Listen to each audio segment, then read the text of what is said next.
जय हिंद दोस्तों, एक बार फिर से स्वागत है आप सभी का के लिए जीके जीएस के इंपॉर्टेंट एमसीक्यू फॉर्मेट में क्वेश्चन होने वाले हैं और थोड़ी सी बस डिटेल करते हुए चलेंगे साथ में और देखते हैं आज हमारा पहला प्रश्न जो है वो क्या होने वाला है।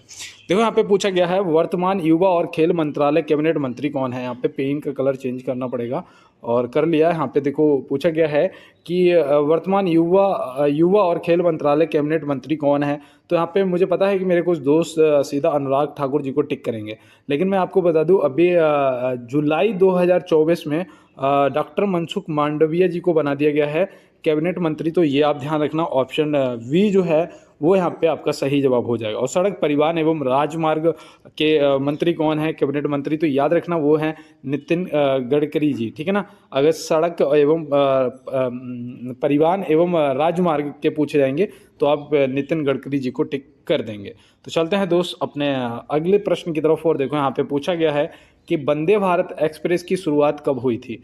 वंदे भारत एक्सप्रेस जो है भाई सब भारत में सबसे तेज़ चलती है ना। यहाँ पे देखो सबसे तेज़ चलती है, तो ये तो आप ध्यान रखेंगे। और यहाँ पे जो डेट पूछी जा रही है तो याद रखना ये चली थी 15 फरवरी 2019 को। कब चली थी? 15 फरवरी 2019 को। और ये मैं आपको बता दूं ये दहली टू वहाँ चली थी वाराणसी, ठीक है ना। दिल्ली से वाराणसी चली थी फर्स्ट टाइम, तो ये आप ध्यान रखेंगे। और भारत में सबसे तेज़ चलने वाली है और सबसे लंबी दूरी तय करने वाली वो है विवेक एक्सप्रेस, है ना। विवेक एक्सप्रेस है तो वो भी आप ध्यान में रखेंगे, सबसे लंबी दूरी तय करती है विवेक एक्सप्रेस। तो चलते हैं अपने अगले प्रश्न पे और देखते हैं हमारा अगला क्या है। भारत की संविधान सभा का संवैधानिक सलाहकार कौन थे? भारतीय संविधान सभा का संवैधानिक सलाहकार कौन थे? डॉक्टर सच्चिदानंद सिन्हा जी और डॉक्टर राजेंद्र प्रसाद जी या बेनिगल नरसिम्हा राव।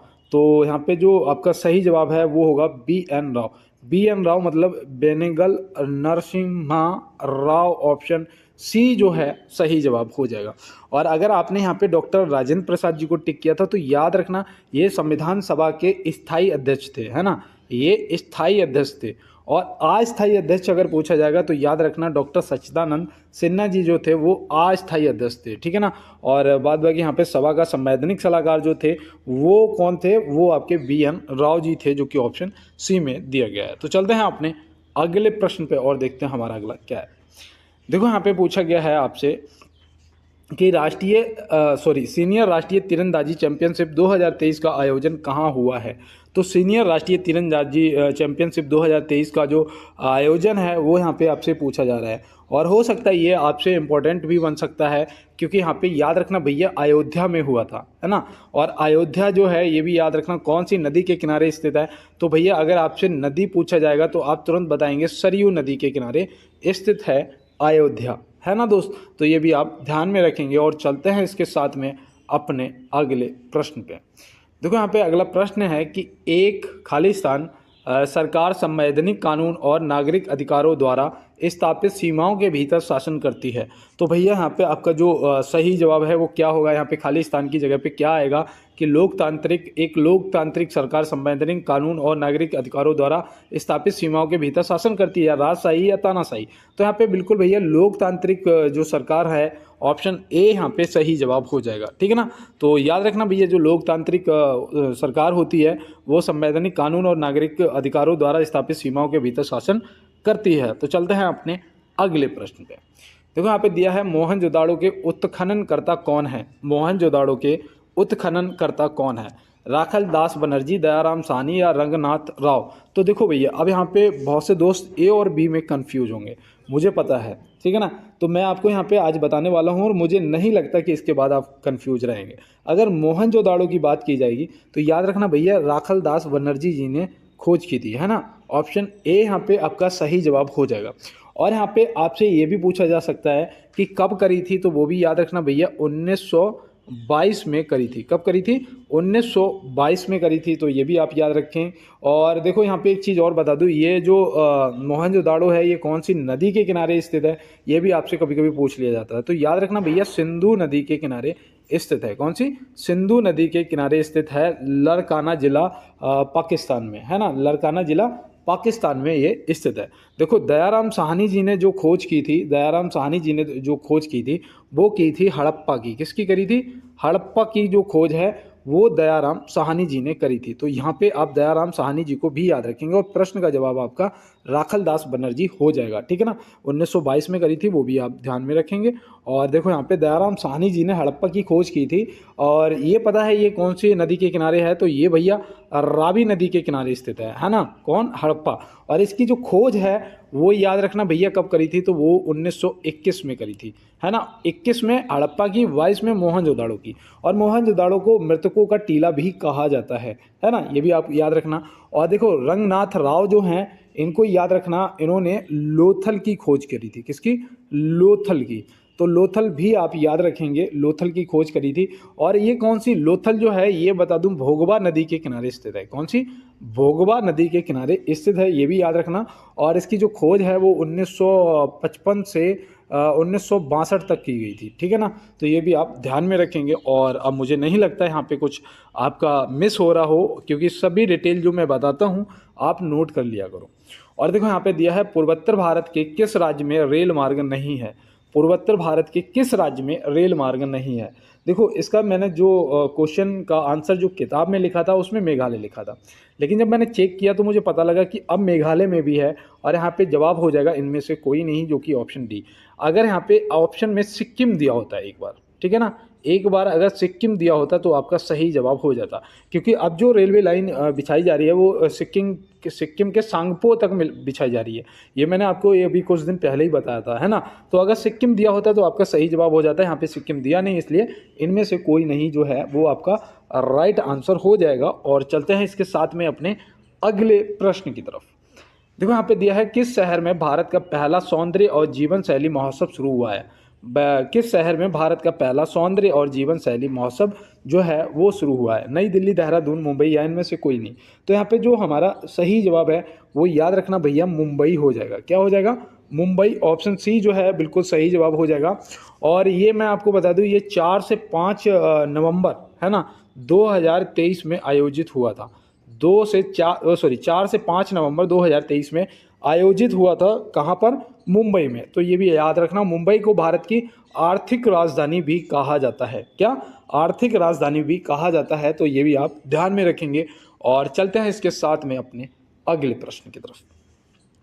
देखो यहाँ पे दिया है, वर्ष खालिस्तान में प्रधानमंत्री की अध्यक्षता में योजना आयोग की स्थापना की गई थी। तो कौन से वर्ष में प्रधानमंत्री जी की अध्यक्षता में योजना आयोग की स्थापना की गई थी, तो वो वर्ष यहाँ पे क्या होगा आपका सही जवाब। तो याद रखना भैया, ये हुई थी जो 1950 में, और डेट थी 15 मार्च, ठीक है ना। कब हुआ था, 1950 में, डेट थी 15 मार्च। और जो प्रधानमंत्री जी थे वो कौन थे, तो वो याद रखना आपके जवाहरलाल नेहरू जी थे, है ना, जवाहरलाल नेहरू जी थे। तो वो भी आप याद रखना। और आपको बता दूं कि जो योजना आयोग थी उसके जो अध्यक्ष होते थे वो प्रधानमंत्री जी होते थे, ठीक है ना। अब क्या हो गया, अब तो नीति आयोग हो गया है। और नीति आयोग के बारे में भी मैं आपको आगे बताऊंगा, बस आप क्लास में बने रहिएगा, ठीक है ना दोस्त। और यहाँ पे देखो दिया है कि किलोवाट घंटा किसकी इकाई है। किलोवाट घंटा जो है ये इनमें से किसकी इकाई है। तो याद रखना भैया, यहाँ पे जो सही जवाब आपका ऊर्जा दिया है ऑप्शन ए। ऑप्शन ए यहाँ पे आपका बिल्कुल राइट आंसर हो जाएगा। स्क्रीनशॉट लेते हुए चलो, क्योंकि मैं 5 सेकंड रुकता हूँ इसीलिए कि मेरे जो भी दोस्त हैं स्क्रीनशॉट ले लेंगे। और चलते हैं अपने अगले प्रश्न की तरफ। तो यहाँ दिया है, पशुमूर्ति रामलिंगा शास्त्री का संबंध किस नृत्य शैली से है। पशुमूर्ति रामलिंगा शास्त्री का संबंध किस नृत्य शैली से है। ये क्वेश्चन शायद हम लोग पहले भी कर चुके हैं, है ना। तो यहाँ पे याद रखना भैया, इनका जो संबंध है वो कुचिपुड़ी से है। किससे, कुचिपुड़ी। कुचिपुड़ी जो है ये किस राज्य का नृत्य है, किस राज्य का लोक नृत्य है। तो याद रखना भैया, आंध्र प्रदेश का लोक नृत्य है, जिसकी स्थापना भाषा के आधार पर पहला राज्य बना था आंध्र प्रदेश 1953 में, है ना, 1953 में। तो ये भी आप ध्यान में रखेंगे। कथकली जो है ये भैया केरल का है। कहाँ का, केरल का है। और इनसे संबंधित भी याद रखना, एक तो वो हैं पंकज चरण दास, है ना। एक तो आप याद रखेंगे नाम पंकज चरण दास, ठीक है ना, ये याद रखेंगे। और दूसरा सुनंदा नायर। कौन, सुनंदा नायर। तो सुनंदा नायर और पंकज चरण दास जी को जरूर याद रखेंगे, ये कथकली से संबंधित है। और देखो ये पेपर में पूछे भी जाते हैं। और यहाँ पे कत्थक से भी याद रखना, कत्थक जो है ये उत्तर प्रदेश का है। किसका? उत्तर प्रदेश का। और यहाँ पे इनसे संबंधित लोग भी याद रखना आपको, जैसे कि आपके लक्षु महाराज हो जाएंगे, है ना, लक्षु महाराज हो जाएंगे और विरजू महाराज हो जाएंगे। तो मैं यहाँ पे आपको बता दूं, अगर किसी के नाम के पीछे महाराज लग रहा है और आपसे पूछा जा रहा है कौन से नृत्य से संबंधित हैं, तो तुरंत आपको कत्थक बता देना है जो कि उत्तर प्रदेश से संबंधित है। तो चलते हैं दोस्त अपने अगले प्रश्न की तरफ और देखते हैं यहाँ पे अगला क्या है। देखो यहाँ पे दिया है, भारत की संसद ने वर्ष खालिस्तान में राष्ट्रपति और उपराष्ट्रपति चुनाव अधिनियम लागू किया था। तो भैया कौन से वर्ष में किया था? तो आपको यहाँ पे बताना है कि भारत की संसद ने वर्ष इतने में राष्ट्रपति और उपराष्ट्रपति चुनाव अधिनियम लागू किया था। तो यहाँ पे जो हमारा सही जवाब है वो आपको याद रखना है। यहाँ पे आपका सही जवाब हो जाएगा 1952 में। कब? 1952। ऑप्शन सी यहाँ पे जो दे रखा है वो यहाँ पे हमारा हो जाएगा बिल्कुल सही जवाब। अगर मैं आपसे यहाँ पे ये पूछूं कि राष्ट्रपति जी का जो पद है, राष्ट्रपति जी का जो पद है वो कौन से आर्टिकल में दिया गया है, तो आप यहाँ पे क्या बताएंगे? तो बिल्कुल आप बता देंगे कि आर्टिकल 52 में दिया गया है। अगर राष्ट्रपति जी पे महाभियोग की जो कार्रवाई होती है जिसके द्वारा राष्ट्रपति जी को उनके पद से हटा दिया जाता है, अगर उसकी बात करें तो वो कौन से आर्टिकल में है, तो आप बता देंगे आर्टिकल 61 है ना। उपराष्ट्रपति जी का जो पद है वो कौन से आर्टिकल में दिया गया है, उपराष्ट्रपति जी का जो पद है वो कौन से आर्टिकल में दिया गया? तो याद रखना भैया आर्टिकल 63 में दिया गया है, ठीक है ना। तो यहाँ पे ये देखो, आपको जो भी मैंने बताया है एक्स्ट्रा आपको नोट कर लेना है दोस्त। और चलते हैं अपने अगले प्रश्न की तरफ। देखो यहाँ पे दिया है, प्रधानमंत्री नरेंद्र मोदी जी ने किस राज्य में कोचरब आश्रम का उद्घाटन किया है? तो ये देखो भैया आपसे हो सकता है कि पूछ लिया जाए, ठीक है ना, ये हो सकता है आपसे पूछ लिया जाए, क्योंकि ये आप इम्पोर्टेंट आपके लिए इसलिए है कि पहला तो इसका जो उद्घाटन है वो गुजरात में किया है। कहाँ पर? गुजरात में। गुजरात के कहाँ? साबरमती में। कहाँ पर? साबरमती में। तो ये देखो गांधी जी से भी संबंधित है साबरमती आश्रम, तो इसलिए हो सकता है कि पूछ लिया जाए, इसलिए आपको इसको विशेष रूप से स्क्रीनशॉट ले लो। और चलते हैं दोस्त अपने अगले प्रश्न की तरफ। मैं आपको बताऊं, मुझे अगर कोई भी क्वेश्चन लगता है ना, मैं अगर किसी की क्लास में पढ़ रहा हूं, ऐसा नहीं है कि मैं भी पढ़ता हूं यार, मुझे कोई भी क्वेश्चन लगता है कि इंपॉर्टेंट है, मैं तुरंत उसका स्क्रीनशॉट लेके सेव कर लेता हूं फ़ोन में, ताकि 4 बार जब गैलरी को देखूंगा तो वो मेरी नज़र में आएगा और फिर मुझे याद हो जाएगा, है ना। और बिल्कुल स्क्रीनशॉट ले लिया करो। और यहाँ दिया है, पूर्व मध्य रेलवे जोन का मुख्यालय कहाँ स्थित है? पूर्व मध्य रेलवे जोन का जो मुख्यालय है वो कहाँ पर स्थित है, और इसकी जो स्थापना है वो कब की गई थी, ये स्थापना भी आपको बतानी है, ठीक है ना। तो याद रखना भैया, पहले तो हमारे प्रश्न का जो जवाब है वो हो जाएगा हाजीपुर। क्या हो जाएगा? हाजीपुर। अब यहाँ पे अगर हम लोग स्थापना की बात करते हैं तो स्थापना हुई थी 1 अक्टूबर 2002 में। कब हुई थी? 1 अक्टूबर 2002 में हुई थी। तो ये भी आपको ध्यान में रखना है, ठीक है ना। और यहाँ पे देखो आपको सिकंदराबाद दिया गया है। सिकंदराबाद में कौन सी रेलवे का मुख्यालय स्थित है? तो याद रखना भैया, ये दक्षिण मध्य रेलवे है ना, दक्षिण मध्य रेलवे। तो ये भी आप याद रखेंगे। ये देखो आपका पूर्व मध्य रेलवे जोन है हाजीपुर, और यहाँ पे दक्षिण मध्य रेलवे पूछा जाएगा तो सिकंदराबाद, जिसकी स्थापना हुई थी 1966 में। कब हुई थी? 1966 में हुई थी। तो ये भी आप ध्यान रखेंगे। इलाहाबाद में अगर आपसे पूछा जाएगा तो आप क्या बताएंगे? इलाहाबाद में याद रखना उत्तर मध्य रेलवे। क्या? उत्तर मध्य रेलवे, है ना। देखो, पूर्व मध्य रेलवे, दक्षिण मध्य रेलवे, उत्तर मध्य रेलवे, इलाहाबाद, ठीक है ना। इसकी जो स्थापना वर्ष है वो याद रखना 2003 में हुई थी। कब? 2003 में हुई थी। अगर यहाँ पे मैं आपसे दक्षिण रेलवे का मुख्यालय पूछूं तो आप क्या बताएंगे? बताइए।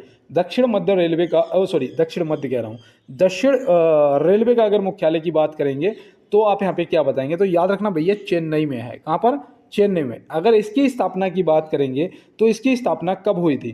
तो यहाँ पे आप क्या करेंगे? इसकी स्थापना को आप कमेंट बॉक्स में बता देंगे, ठीक है ना दोस्त। और बाद बाकी जो भी डिटेल मैंने बताई है इसको नोट कर लो। और चलते हैं अपने अगले प्रश्न की तरफ और देखते हैं हमारा अगला प्रश्न क्या है। यहाँ पे थोड़ा सा फ़ोन हैंग हो रहा है मुझे लग रहा है। और देखो यहाँ पे दिया गया है कि भारत के प्रथम इंजीनियरिंग कॉलेज रुड़की की स्थापना कब हुई थी? भारत के प्रथम इंजीनियरिंग कॉलेज रुड़की की स्थापना कब हुई थी और किसने की थी, है ना। ये आपके लिए जानना देखो ज़रूरी है, आपको पता होना चाहिए। तो यहाँ पे आपके लिए इम्पोर्टेंट तो पहले तो प्रश्न का जवाब है जो कि 1847 हो जाएगा। क्या हो जाएगा? 1847 ऑप्शन बी में जो दिया गया है सही जवाब हो जाएगा। और ये पता है किसके द्वारा किया गया था? तो याद रखना भैया, लॉर्ड डलहौजी द्वारा किया गया था। किसके द्वारा? लॉर्ड डलहौजी के द्वारा किया गया था। तो ये भी आप ध्यान रखेंगे। 1951 में उसकी स्थापना हुई थी। IIT खड़गपुर, है ना। आईआईटी खड़गपुर की स्थापना हुई थी, तो ये भी आप ध्यान रखेंगे 1951 में। और 1800 में किसकी स्थापना हुई थी? 1800 में, तो याद रखना फोर्ट विलियम कॉलेज, यहाँ पे मैं लिख देता हूँ फोर्ट विलियम कॉलेज, ठीक है ना। फोर्ट विलियम कॉलेज की स्थापना हुई थी कहाँ पर? कोलकाता में, तो ये भी आप याद रखेंगे, कोलकाता में सन 1800 में। तो फोर्ट विलियम कॉलेज 1800 और आईआईटी खड़गपुर आपका 1951 में, और यहाँ पे जो आपका रुड़की इंजीनियरिंग कॉलेज है उसका 1847 में। तो ये भी आप लॉर्ड डलहौजी द्वारा याद रखेंगे।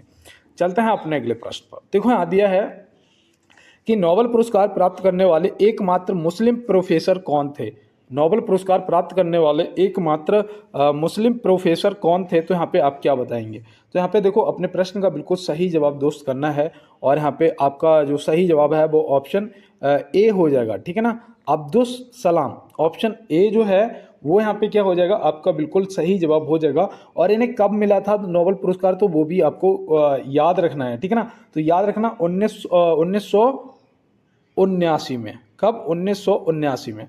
तो ये भी आप ध्यान में रखेंगे। और देखो जब 1979 को याद आया होगा तो आपको यहाँ से याद आ गया होगा कि भैया मदर टेरेसा को भी तो मिला था, है ना, शांति के लिए।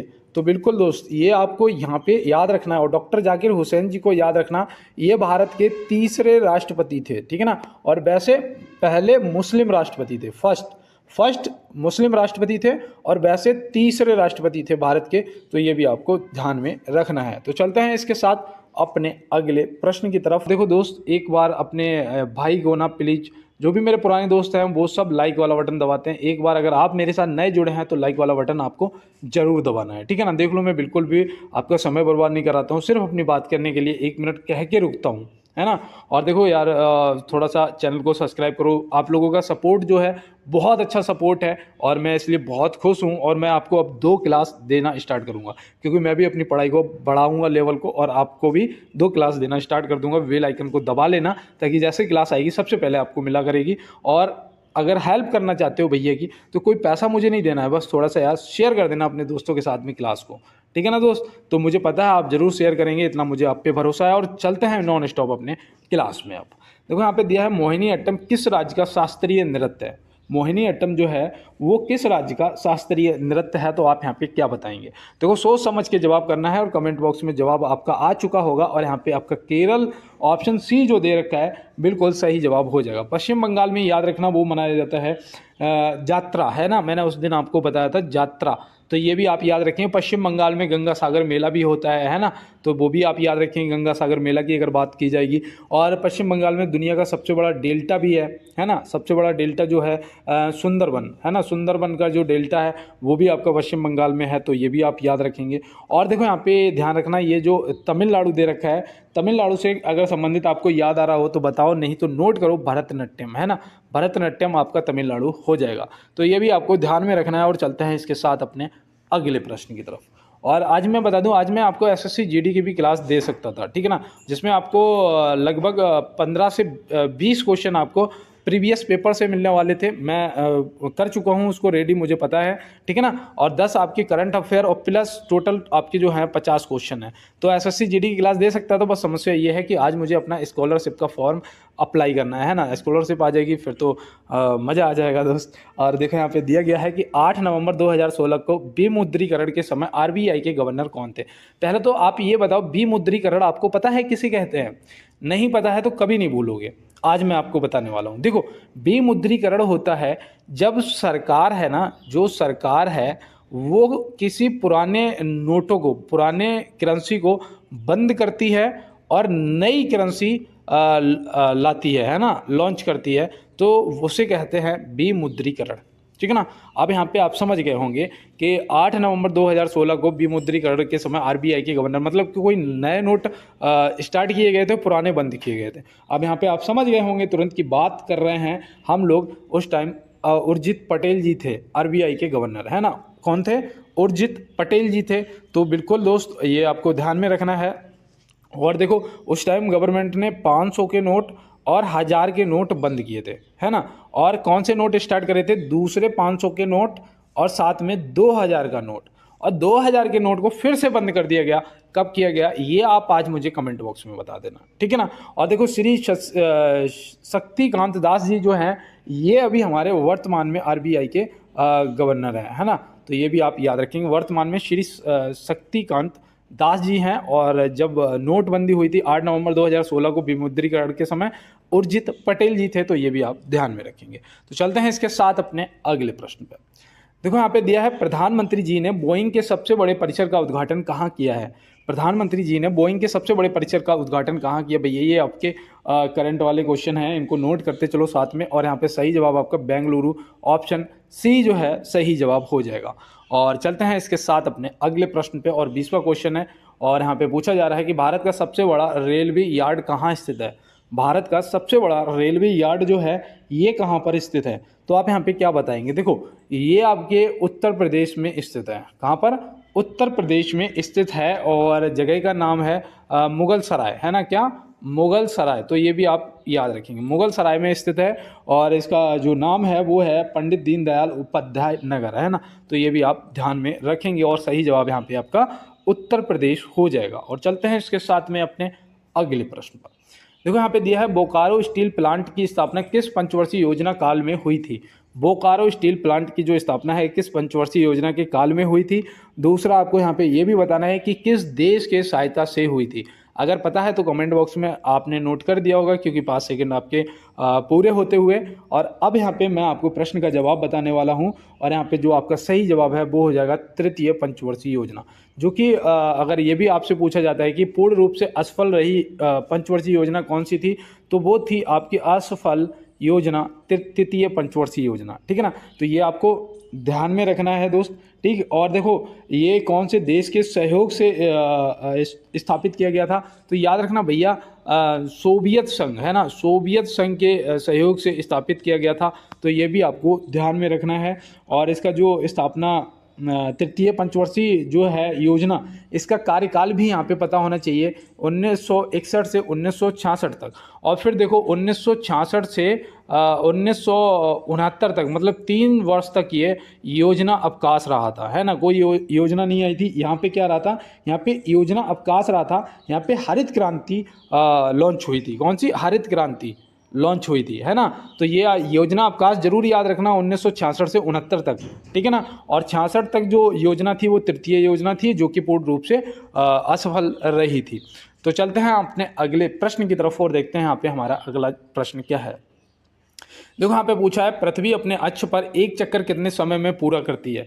पृथ्वी अपने अक्ष पर एक चक्कर कितने समय में पूरा करती है। तो भैया देखो यहाँ पे जो दिया हुआ है उस हिसाब से आपका ऑप्शन जो है, ऑप्शन बी 24 घंटे हो जाएगा, है ना। ऑप्शन बी 24 घंटे हो जाएगा। लेकिन अगर ऑप्शन में आपको 24 घंटे ना दिया गया, तो मैं यहाँ पे आपको बता दूं कि ऐसा जब क्वेश्चन पूछा जाएगा तो याद रखना भैया, पृथ्वी जो है वो 23 घंटे 56 मिनट 4 सेकेंड, हाँ सही है, 56 मिनट और 4 सेकेंड में पूरा करती है। तो ये आप ध्यान रखना, ये आपका बिल्कुल राइट आंसर है, 23 घंटे 56 मिनट 4 सेकेंड। लेकिन यहाँ पे ऑप्शन में 24 घंटे दिया तो 24 घंटे लगा दिया, जिस वजह से क्या होता है, रात और दिन होते हैं, है ना। ये आपको ध्यान में रखना है। 365 दिनों में क्या होता है, 365 दिनों में जो पृथ्वी है वो एक चक्कर लगाती है सूर्य का, है ना। तो ये 365 दिन लगते हैं और लगभग कुछ घंटे लगते हैं, लगभग 6 घंटे लगते हैं। इनमें क्या होता है, 365 दिन और 6 घंटे में एक चक्कर सूर्य का पृथ्वी लगाती है, ठीक है ना। तो ये भी आप ध्यान में रखेंगे यहाँ पे। तो चलते हैं अपने अब अगले प्रश्न की तरफ। और देखो यहाँ पे दोस्त दिया गया है कि वायुमंडल का सर्वाधिक घनत्व किस मंडल में है। वायुमंडल का सर्वाधिक घनत्व जो है वो किस मंडल में है। तो आप यहाँ पे क्या बताएंगे। तो यहाँ पे याद रखना भैया, ये यहाँ पे आपका सही जवाब जो है वो क्षोभ मंडल हो जाएगा, है ना। क्षोभ मंडल, ऑप्शन ए जो है आपका बिल्कुल सही जवाब हो जाएगा। और मैं आपको बता दूं, ये इस मंडल से और भी इम्पोर्टेंट चीज़ें हैं जो आपको पता होना चाहिए, जैसे मौसम संबंधित जो घटनाएं होती हैं, है ना, जो मौसम संबंधित घटनाएं होती हैं, मौसम संबंधित, वो भी इसी मंडल में होती हैं, क्षोभ मंडल में ही होती हैं, ठीक है ना। तो ये भी आपको ध्यान में रखना है। और मैं बता दूं, ये वायुमंडल की सबसे निचली परत है, ये भी आपको ध्यान रखना। वायुमंडल की सबसे निचली परत आपकी यही है। लेकिन आपको बता दूं, यहाँ पे समताप मंडल से याद रखना, जो वायुयान होते हैं ना, जो एरोप्लेन वगैरह होते हैं वायुयान, वो यहाँ पे उड़ते हैं कौन से, समताप मंडल में। तो ये भी आपको ध्यान में रखना है दोस्त। और चलते हैं इसके साथ में अपने अगले प्रश्न की तरफ। और मैं विद्या का दान इसलिए कहता हूँ कि अगर आपको लग रहा हो ना कि आपके आसपास कोई ऐसा बच्चा है जो नहीं पढ़ पा रहा है किसी कारणवश, या उसके पास पैसे नहीं है या बुक नहीं है, या तो आप उसे दिला सकते हो, कर सकते हो उसके लिए कुछ, तो उसे बैठाओ अपने पास। कुछ नहीं पता तो उसे 2 से लेके 20 तक का पहाड़ा याद कराओ। नहीं हो सकता ABCD नहीं आती, ABCD याद कराओ। 1 से 20 तक के 1 से लेके 100 तक उसे गिनतियाँ याद करवाओ। ऐसा कुछ करवाओ जिससे कि वो बच्चा ना आगे चल के जीवन में आगे बढ़ पाए, ठीक है ना। उसकी हेल्प करो इस प्रकार से, और इसे ही को बोलते हैं दान। और देखो यहाँ पे दिया है, हाल ही में किस राज्य ने एयर एम्बुलेंस सेवा की शुरुआत की है।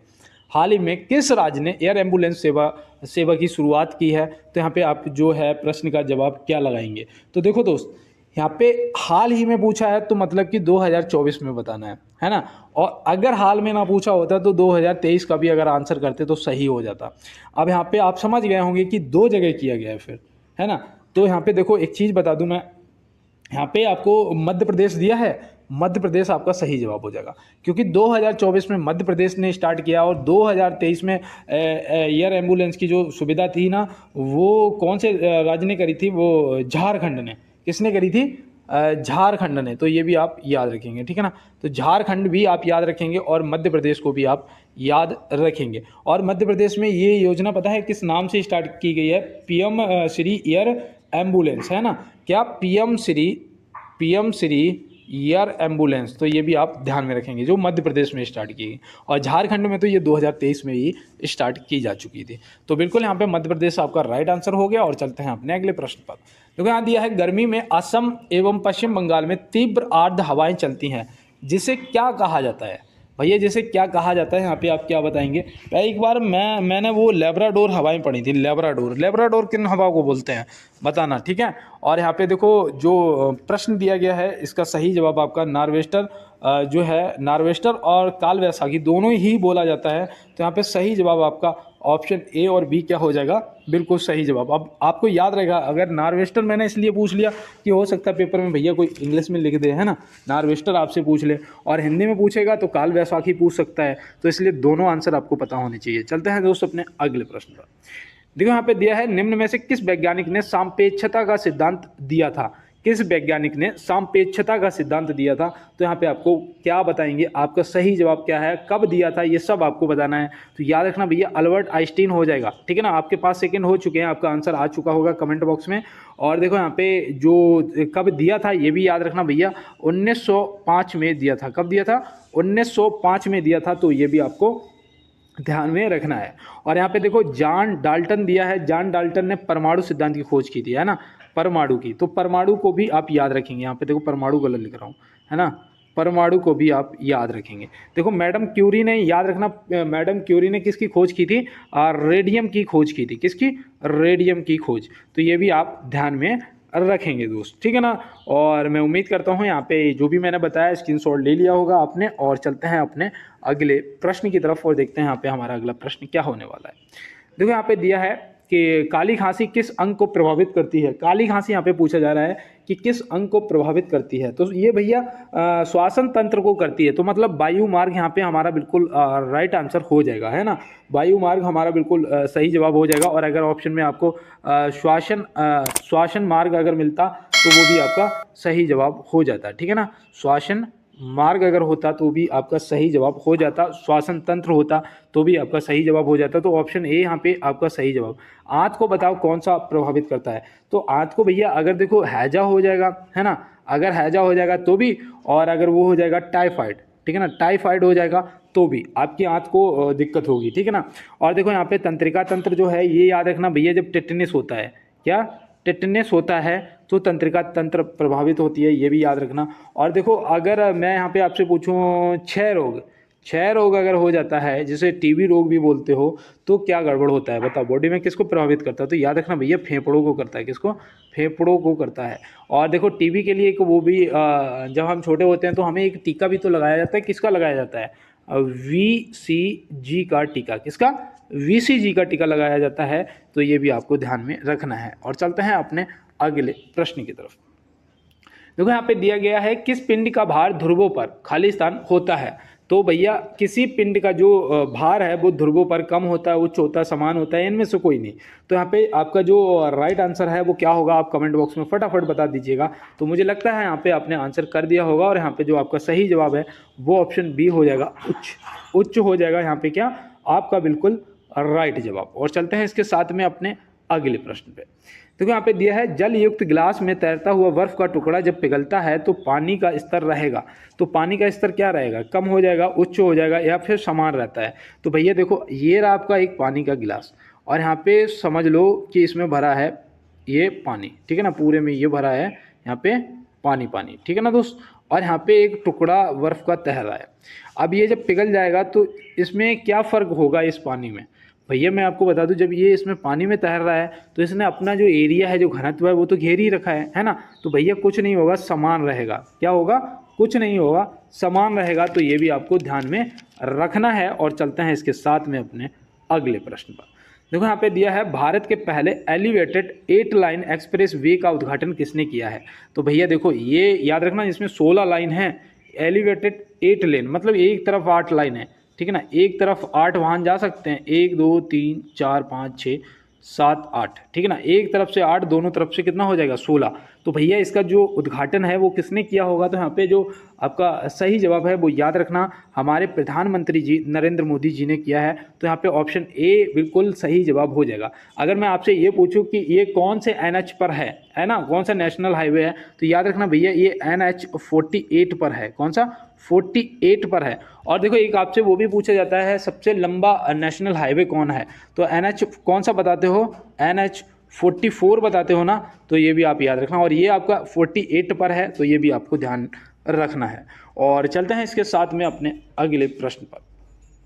देखो यहाँ पे दिया है, सूर्य से आने वाले परावैंगनिक किरणों को अवशोषित करता है। सूर्य से आने वाले परावैंगनिक किरणों को कौन अवशोषित करता है, इनमें से A B C D में से आप अपना सही जवाब लगा दीजिएगा। तो यहाँ पे मैं आपको बताऊं, यहाँ पे हमारा जो ओजोन परत है ये रोकता है, ये ओजोन परत हमारा परावैंगनिक किरणों से हमारी रक्षा करता है ना। तो लेकिन हम क्या करते हैं, हम फिर भी CFC गैस से इसे हानि पहुंचा देते हैं, है ना, क्लोरोफ्लोरोकार्बन। तो भैया याद रखना, अगर ये पूछा जाएगा कि ओजोन परत को हानि पहुंचाने वाली गैस कौन सी है, तो याद रखना CFC क्लोरोफ्लोरोकार्बन जो है ये इसे हानि पहुंचा रही है। और देखो यहाँ से ओजोन परत से एक क्वेश्चन और बनता है, इसकी जो मोटाई है ना वो मापने के लिए कौन सी इकाई यूज की जाती है, कौन सी विधि। तो याद रखना भैया डॉप्शन, है ना, डॉप्शन इकाई का यूज किया जाता है इसकी मोटाई नापने के लिए। यहाँ पे बड़ी ई बना दिया मैंने, छोटी ई बनना चाहिए था, ठीक है ना, इकाई। तो ये आप ध्यान में रखेंगे, डॉप्शन इकाई, ठीक है ना। तो चलते हैं अपने अब अगले प्रश्न की तरफ। देखो यहाँ पे दिया है, निम्नलिखित में से कावेरी जल विवाद किन राज्यों से संबंधित है। कावेरी जल विवाद जो है वो किन राज्यों से संबंधित है। और देखो यहाँ पे मैं थोड़ा सा रुकूंगा और मैं आपको बता दूं, अगर अभी तक आपने लाइक नहीं किया तो प्लीज़ मेरी ये रिक्वेस्ट है आपसे, एक बार लाइक वाला बटन जरूर दबा देंगे और चैनल को सब्सक्राइब कर लेना। और अगर मेरी बाकी में हेल्प करना चाहते हो तो शेयर जरूर कर देना दोस्तों के साथ में। और देखो PDF के लिए मैं बता दूं, अगर किसी को PDF चाहिए तो आप कमेंट बॉक्स में बोल देना टेलीग्राम लिंक के लिए, ठीक है ना, टेलीग्राम आप ज्वाइन कर लेना। वहाँ से आपको अभी तो फिलहाल मेरे पास थोड़ा सा डाटा की दिक्कत है, ठीक है ना, मेरा फ़ोन रिचार्ज नहीं है, तो इसलिए अभी मैं PDF आपको नहीं दे पाता हूँ दोस्त, ठीक है ना, क्योंकि मैं खुद इधर उधर से कनेक्शन लेके क्लास अपलोड कर पाता हूँ, तो PDF नहीं दे पा रहा हूँ। लेकिन मैं आपको बता दूं, टेलीग्राम ज्वाइन कर लो, वहाँ पे पहले से ही 40-50 PDF पड़ी हुई हैं और लगभग 500 प्लस लोग भी उधर ज्वाइन हैं जो प्रॉपर PDF ले रहे हैं, ठीक है ना। तो आप अपना PDF से टेस्ट दे दिया करो और यहाँ पे मेरे साथ में पढ़ भी लिया करो। तो बिल्कुल दोस्त, आप चलते हैं अपने क्लास में। देखो यहाँ पे दिया है, कावेरी जल विवाद किन राज्यों से संबंधित है। तो कावेरी जल विवाद जो है ये कर्नाटक और तमिलनाडु से संबंधित है। कर्नाटक और तमिलनाडु जो है, ऑप्शन सी यहाँ पे सही जवाब हो जाएगा। और कृष्णा नदी जल विवाद जो है, कृष्णा नदी विवाद जो है वो याद रखना आंध्र प्रदेश, कर्नाटक और महाराष्ट्र से संबंधित है, ठीक है ना। कौन सा, कृष्णा नदी विवाद जो है वो आंध्र प्रदेश और कर्नाटक और महाराष्ट्र से संबंधित है। तो ये भी आप ध्यान में रखेंगे। तो चलते हैं दोस्त अपने अगले प्रश्न की तरफ और आप क्लास में बने रहिएगा और बेहतर क्वेश्चन करते रहिएगा। देखो यहाँ पे दिया है, विश्व में पहली मेट्रो रेल कहाँ चलाया गया था। पहली मेट्रो रेल पूछा जा रहा है कि कहाँ चलाई गई थी, ठीक है ना, लेकिन यहाँ पे चलाया गया था, यहाँ पे वर्तनी थोड़ी गलत लिखी हुई है ना, अगर हिंदी में होता तो ये शुद्ध नहीं था। अब यहाँ पे आप सही जवाब जो है वो याद रखना भैया, लंदन में चलाई गई थी। कहाँ पर, लंदन में पहली मेट्रो रेल की बात हो रही है। और भारत में तो कोलकाता में चलाई गई थी, है ना, कहाँ पर, कोलकाता मेट्रो, और यहाँ पे देखो लंदन में ये कब चलाई गई थी, ये भी आपको पता होना चाहिए। तो याद रखना भैया, ये 10 जनवरी 1863 में चलाई गई थी। कब? 10 जनवरी 1863 में चलाई गई थी, तो ये भी आप ध्यान में रखेंगे। और भारत में तो ये 1984 नहीं, हाँ सही है, 1984 में चलाई गई थी।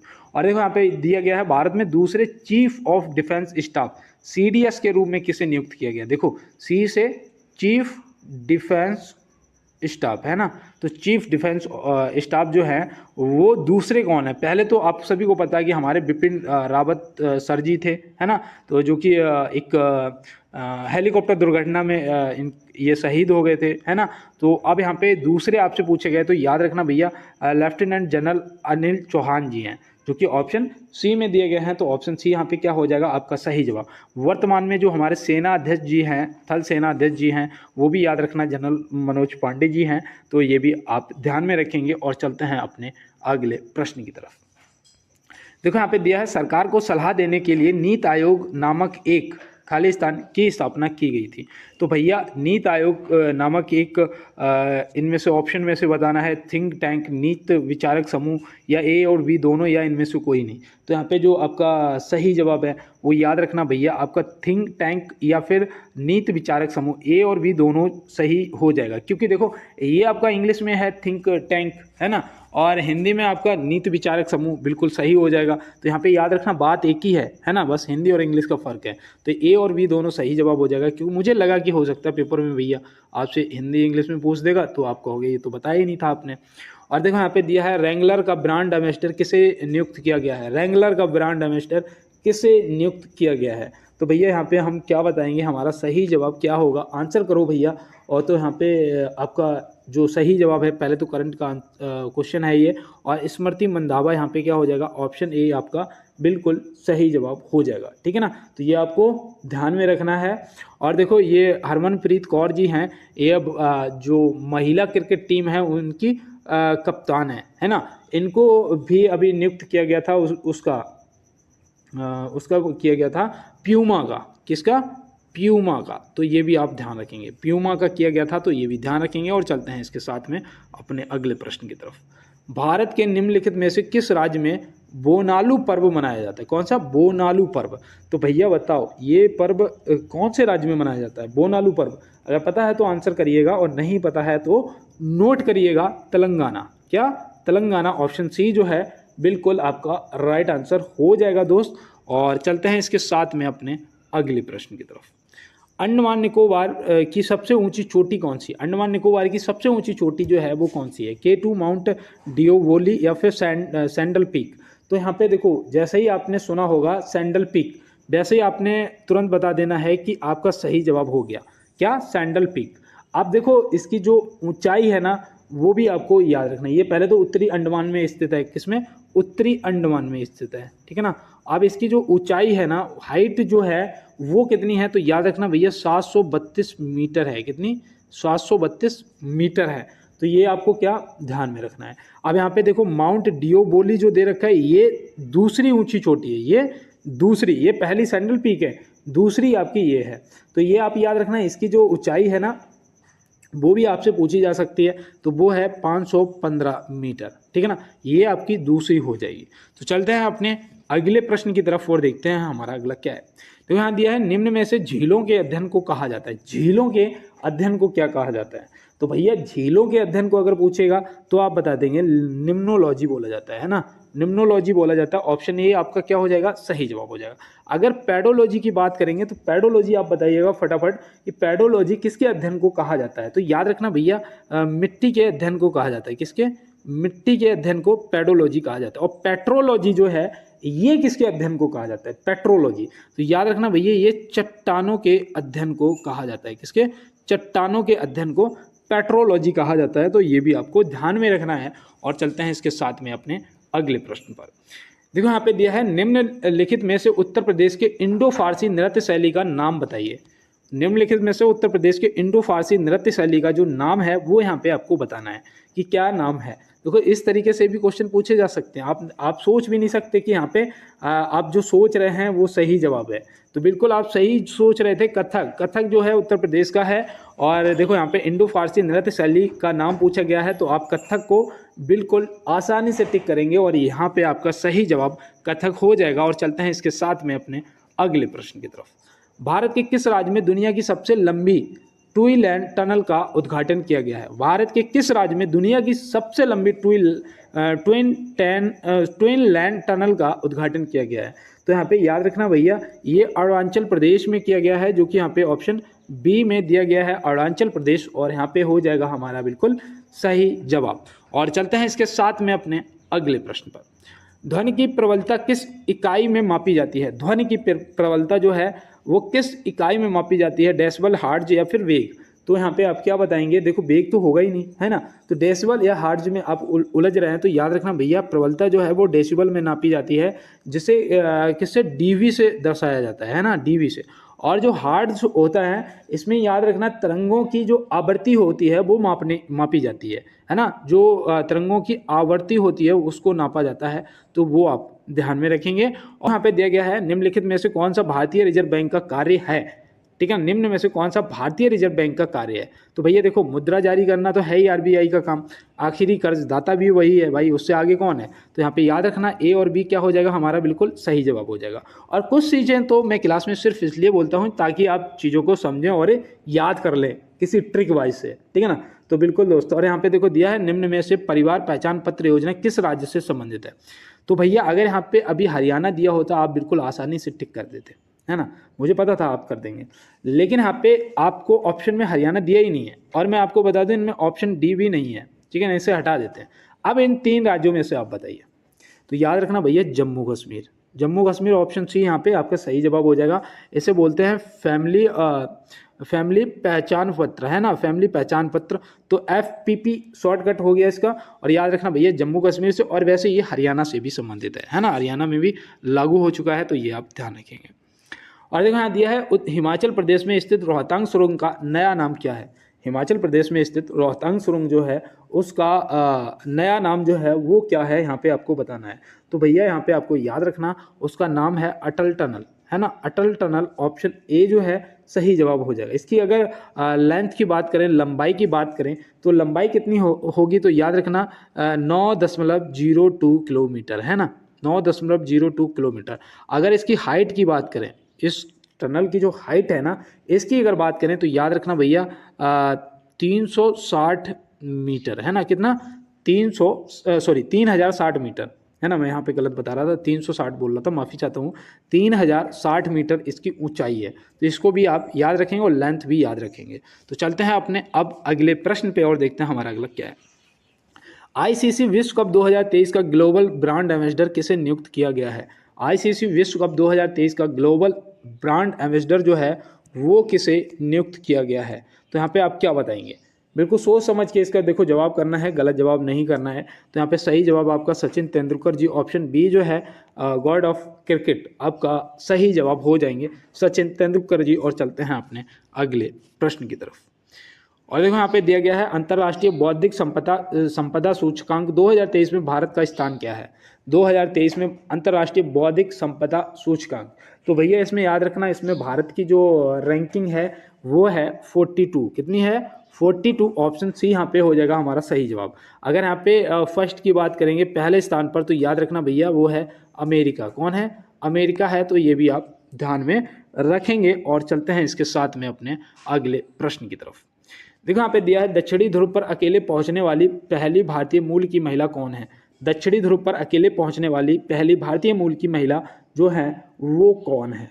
तो बिल्कुल दोस्त, यहाँ पे आपका जो सही जवाब है थोड़ा सोच समझ के करना, देखो गलत नहीं करना है। तो यहाँ पे सही जवाब आपका हरप्रीत चंडी हो जाएगा, जो कि ऑप्शन ए में दिए गए हैं, है ना। हरप्रीत चंडी जी जो हैं ये दक्षिणी ध्रुव पर पहुँचने वाली अकेली प्रथम भारतीय महिला है। तो ये आप ध्यान में रखेंगे। और चलते हैं इसके साथ में अपने सेकेंड लास्ट क्वेश्चन पे। और यहाँ पूछा है शुंग वंश की स्थापना किसने की थी?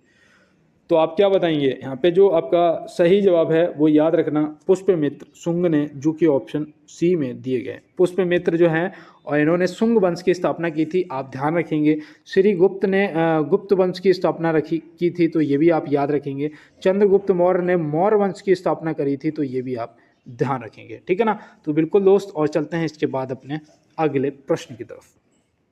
लास्ट क्वेश्चन है, विश्व पर्यटन दिवस कब मनाया जाता है? विश्व पर्यटन दिवस जो है वो कब मनाया जाता है? तो आप यहाँ पे क्या बताएंगे? यहाँ पे जो आपका सही जवाब है 27 सितंबर हो जाएगा। कब मनाया जाता है? 27 सितंबर को मनाया जाता है। और देखो 21 सितंबर को याद रखना भैया, अंतर्राष्ट्रीय शांति दिवस मनाया जाता है। क्या?